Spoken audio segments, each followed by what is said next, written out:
Oh my gosh, my neck looks... Look at how much it bulges out right there. Ah. Poison ivy, folks. On the neck. Maybe wondering how that happens. Got that little boy to think there. Mr. Gollum. The only thing I could think of I did is I picked him up and I hugged him and I put his little head on my neck. And next day, I noticed a rash forming. And so he must have gone through the bushes or something. Because I know for sure I didn't lay down in bushes. I didn't climb any trees. So for about 2 months now, we've been talking about this trip we're gonna do where we're gonna travel full-time with the horses across the country. And, you know, we've just been sharing about that and our preparations for it. So I bet a lot of you are wondering, well, when exactly is that gonna happen? Because we've heard a lot about it, but we don't really know the time frame. So in this video, I just want to share kind of where we're at, what we're looking at, how soon we plan to be on the road. Good morning, boys. Hi, Tucky. Hi, Bubba. Where's your brother? There he is. Hi, Mr. Roo. Good morning. If you bite me, you're going to get in trouble. I'm going to walk you through the horses' setup just to see how we're preparing them right now. So they have this paddock, and they've eaten down the grass a whole lot in here, but I wanted them to do that. I'm starting them on a new diet that they will have mainly on the road.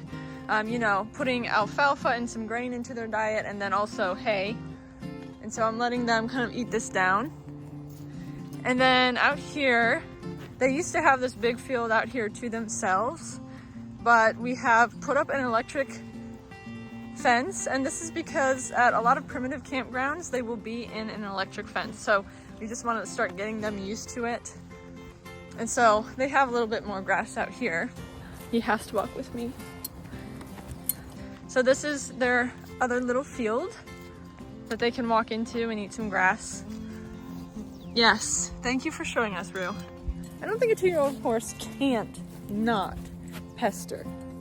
I'm gonna take the boys up to stand on the high line for a little bit this morning.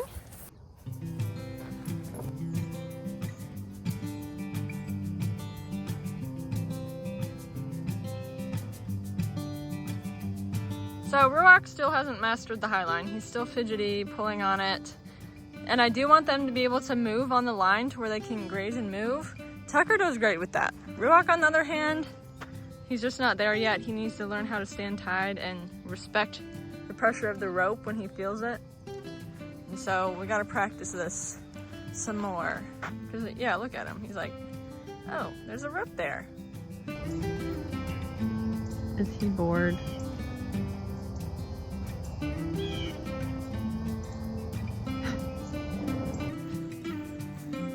So this is the electric fence we'll be taking on the road with us, and it is actually battery powered. It doesn't need electricity, and it doesn't need to be plugged in, doesn't need solar, and so it lasts for so long, probably like 2 weeks, and then we change the battery. So it's a nice nifty thing to have if you're primitive camping and you don't have plug ups. Also, while the horses are on the high line, I wanted to show y'all some of our new Etsy designs. This is straight from the Etsy store. I have it in sweatshirt form. This is trail riding, but we have a bunch of different designs. We have some funny ones. We have some Bible verse shirts. It's all geared towards horse owners, so be sure to check that out. Everything is 10% off now, so I'll put the link in the description if you want to go see what we have. The thing I'm looking here for Roo to help me determine when to take them off is I'm just waiting for him to just relax and stand still. He hasn't done that yet. He's just trying to entertain himself by biting himself and messing with the rope. And so I'm just waiting for him to relax a little bit, and then I will take him off. Look at perfect Tucker though. What a good boy. If you watch Ruach now, he's literally just playing on the high line, like with himself. Which is fine. I mean, if he can entertain himself. The only thing is they're gonna have to know how to stand on these things pretty good. And I'm just not confident in him to be like tied loose to where he can graze and not be pulling on this thing. Cause look at him pull on it. 10 hours later, they're both settled in. Ruach's calmed down, tired himself out. He looks like he's about to take a nap. So I'm gonna take him off and we're gonna go get some breakfast for the boys. So for the question of when do we plan on leaving? We want to leave in a week. Now, is that gonna happen? I sure hope it does. I mean, What is gonna have to happen for sure is we're gonna leave for about a week and then have to come back to a trailer appointment. We are getting some things put on the trailer, but we couldn't schedule it until the week after that. And so we will have to come back, but it'll give us a week to do like a test run and make sure everyone is good to go, make sure we have all of our supplies. So if you watched our joiners video this last Monday, we test drove the truck and trailer for the first time. We took both out and we noticed that when we were towing the trailer, the truck bucked a whole lot. Anytime we would really accelerate or something, the truck would really start bucking to the point where I'm like, okay, would this be safe for horses on the trailer if it started doing this?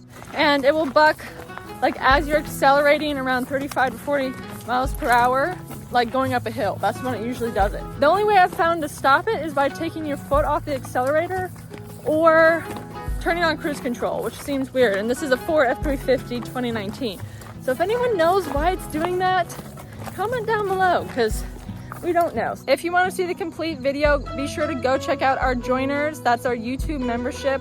And that's just something you join monthly. You get something in return, you get extra videos, and then you support us financially as well. So I need to take the truck back to the shop and get it looked at, because my concern is just for the horses. Like if it starts bucking like that, it gets pretty bumpy and bad, and I just don't want them to get thrown off balance. And so we need to kind of try and fix that problem before we leave. All right, Tuck, I'm gonna put you in here to eat. You go in there. Good boy. Good boy. Come here, let me take your halter off. Rue? Come on. Don't you want to eat? So I've been gradually putting them back on alfalfa, and then I've been using senior feed, because senior feed is a complete feed, which means the horses could technically live off this, which, although they're not going to, I just want them to have it in their system so it's not going to mess anything up when they do get out on the road. I will also be putting this on their feed as we get closer to leaving and know for sure when. This is an oil to help them, number one, keep their weight. Number two, it coats their gut kind of with a coating, and that's supposed to help with like digestive problems and then also like ulcers, since they're going to be traveling and that is going to be a bit of a change for them. You know, we want to make sure their gut is healthy and good, and so this is supposed to help with that. Also, once again, as soon as I know when we're leaving, I will start them on electrolytes, and that's just to help encourage them to drink while they're on the road. A lot of horses don't like to drink away from home, and so I'll start putting them on this about 3 days before we leave, just to kind of help them want to drink. Are you enjoying that food, buddy? Are you enjoying that food? While the horses eat, I will show you how I have been feeding them. I've actually been feeding the horses in the horse trailer to help them kind of positively associate it. I've been feeding them up on the mangers and put them in here. Oh my gosh, it might be too short. Put the food on there, load them up. And last night I actually put both of them on there and they got to stand there. And I actually think Tucker and Ruach are about the same size now. And I think I want to put Ruach in the middle stall just because he's way more confident and comfortable on trailers. I mean, I don't know why. He's a baby. But anyway, Tucker does better in this back stall, which is larger, and he just has some wiggle room to move around. And I think that helps him out a little bit. And so I'll put them on like that. It shouldn't be that much different. I mean, Ruach's just a little lighter than Tucker, but I don't think it's going to be so much of a difference that it makes a difference. Ruach is just a much better traveler. Like when we went to purchase him, it was 3 hours away. And so, you know, we drove the 3 hours home and he did great. And he was 1 year old at the time. And so I don't know how much experience he's had doing it. Probably a lot. If they told us he had 5 homes and he was only like 1. And so, you know, traveling is in his blood probably. But Tucker has trailered a lot, but he's definitely not as comfortable as Ruach. And so I just want to make it easier on both of them. Here's like what one of the stalls looks like. This will be our storage stall, as you saw in the video where we toured it. So Tucker would go in this area. So he does have kind of a open back area where he could step over if he needed to and lean on this wall. Ruach is more in like this shut-in area. So as soon as we have the truck back, we can start hauling the horses. I would like to do some test hauls and just see how they do. Also test the truck and make sure it's not gonna buck again. And we were researching online. There are just so many different things that could be to why the truck was doing that. So pray for favor for us, that we figure out what it is, that the mechanics can quickly figure out what it is, and we'll go from there.